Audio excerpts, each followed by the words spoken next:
देख रहे हैं एएन न्यूज अंदाज़े लखनऊ। खबरें आपकी, अंदाज हमारा। आइए नजर डालते हैं राजधानी कुछ खास खबरों।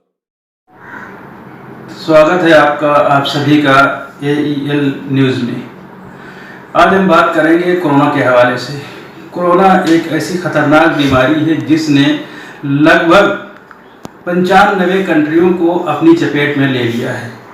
वहीं पर हमारा भारत भी इससे बच नहीं सका।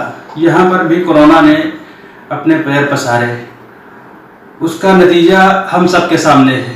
आप देख रहे हैं कि पूरा भारत लॉकडाउन के स्थिति से गुजर रहा है। इस दौरान कई जिलों का हमने दौरा किया। कई जिलों के दौरे में ये बात सामने आ रही है कि कहीं पर तो लॉकडाउन का पूरी तरीके से पालन हो रहा है और कहीं कहीं पर लोग इसका पालन नहीं कर पा रहे हैं या कह लीजिए कि नहीं कर रहे हैं। तो इसमें हमने जो दौरा किया है तो दौरे में ये चीज़ें सामने आई हैं। खुसूसी तौर पर हम बाराबंकी ज़िले का जिक्र करेंगे, जहाँ पर हमने कई दिन वहाँ की जानकारी हासिल की और वहाँ की जानकारी हासिल करने में ये आया कि अभी तक वहाँ पर सबसे अच्छी बात ये है कि आप लोगों को बता दें कि बाराबंकी ज़िले में एक भी कोरोना का मरीज नहीं है। ये सबसे बड़ी भारतवासियों के लिए खुशी की बात है और विशेष तौर पर डिस्ट्रिक्ट बाराबंकी वालों के लिए। इसमें तहसील रामनगर के लोगों से कुछ खास मुलाकातें हुई। जो तहसील रामनगर बाराबंकी ज़िले में स्थित है, यहाँ पर जो लोगों से मैंने उनका रवैया देखा तो वो बहुत ही अच्छी तरीके से इस लॉकडाउन का पालन कर रहे हैं। पुलिस का भी वो पूरा सहयोग कर रहे हैं और इससे मुताल्लिक बरेली ज़िले से भी कुछ खबरें ली गई और क्या कहते हैं करनैलगंज से भी कुछ खबरें ली गई और यानी कई जगहों से खबरों की जानकारी ली गई है।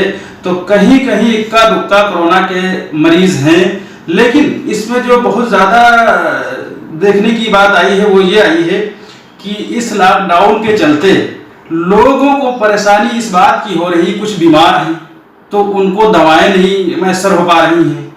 अब कुछ बीमारों से मुराद ये है कि किसी को ब्लड प्रेशर है, किसी को शुगर है, किसी को और कोई तकलीफ है। तो कहने का मतलब ये है कि इस तरह के लोगों को पुलिस को भी चाहिए कि सहयोग करें इनका, क्योंकि इस दौरान कई खबरें आई हैं कि कई लोगों की इलाज ना मिलने के कारण मृत्यु हो गई। तो पुलिस प्रशासन का रवैया वहाँ पर सराहनीय नहीं रहा और कई जगहों पर यह भी देखा गया कि लोग अपनी ज़रूरत का सामान लेकर के जा रहे हैं और पुलिस ने उनको चेक भी किया कि हाँ इनकी रोज़मर्रा की ही ज़रूरतें हैं। उसके बावजूद भी उन्होंने उनको पकड़ा और अपनी कस्टडी में रखा और उनके साथ मारपीट भी की। तो ये दुखद है। इस दौरान पुलिस को चाहिए कि इनका सहयोग करे जो ज़रूरतमंद हैं और मैं ये भी कहूँगा कि जिनको ज़रूरत नहीं है अनावश्यक बाहर न निकलें, क्योंकि इनमें उन्हीं की सुरक्षा है। अगर खुदा न खास्ता कोई कहीं से मरीज मिल जाता है उनको इससे पीड़ित कोरोना का, तो फिर उनकी क्या कंडीशन होगी, उनके परिवार की क्या कंडीशन होगी। वो इसमें जिला भी उनका पीड़ित हो सकता है और जिले के साथ साथ फिर जब ये बीमारी बढ़ेगी तो पूरे मुल्क के अंदर ये बीमारी बढ़ने का खतरा है पूरी तरीके से। इसलिए मैं अपील करूंगा लोगों से भी कि इस लॉकडाउन का पालन करें और मैं सरकार से भी साथ साथ यही कहना चाहूंगा कि सरकार को चाहिए कि लॉकडाउन की स्थिति में कुछ गांवों का जो दौरा किया मैंने, गांव के दौरे में भी बहुत से लोग बीमार मिले और उनको जो रोज़मर्रा की ज़रूरतें हैं उनके पास कुछ नगद मुद्रा भी नहीं है जिससे कि वो अपना खुद खरीद फरोख्त कर सकें। इसलिए सरकार को चाहिए कि अपने कारिंदों के साथ कुछ डेली यूज के सामान ज़रूरतों के साथ एरियो का दौरा करें जो सरकारी मुलाजिम हैं, उसमें चाहे पुलिस हो या किसी और महकमे से लोग जुड़े हुए हों, ताकि लोग जीवित रह सकें और उनको उनकी जरूरत का सामान भी मुहैया हो सके। अगर ऐसा नहीं होगा तो वो मजबूरन लॉकडाउन का पालन नहीं कर पाएंगे। तो जब लॉकडाउन का पालन नहीं करेंगे तो पुलिस को भी दिक्कत होगी और इसमें यही करना है कि सरकार को चाहिए कि आवाम के साथ ताउन करे और लोगों को चाहिए कि सरकार जिस तरीके से कह रही है लॉकडाउन का पालन करने के लिए वो उन्हें सरकार लोग उस चीज का जो है पालन करें। इससे जो है हमारे मुल्क में सलामती और आफियत पूरी तरीके से कायम रहेगी। और यहाँ पर बताना ये भी जरूरी है कि कई लोगों को मैंने बात की तो उनका कहना था कि मुझे दवा लेनी थी जरूरी, तो हम गए तो हमारे साथ पुलिस ने मारपीट की, पर्चा दिखाने के बावजूद भी।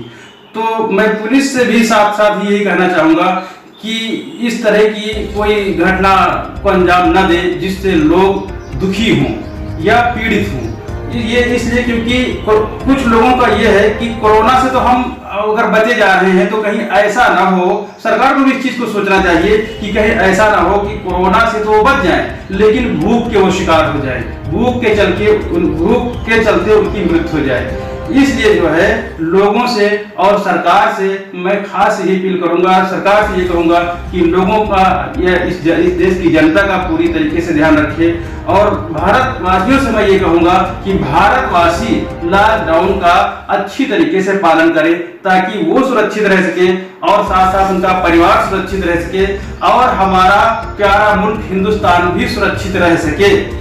कुछ खास सहयोगियों के साथ हसीब इदरीसी, AEL न्यूज, लखनऊ।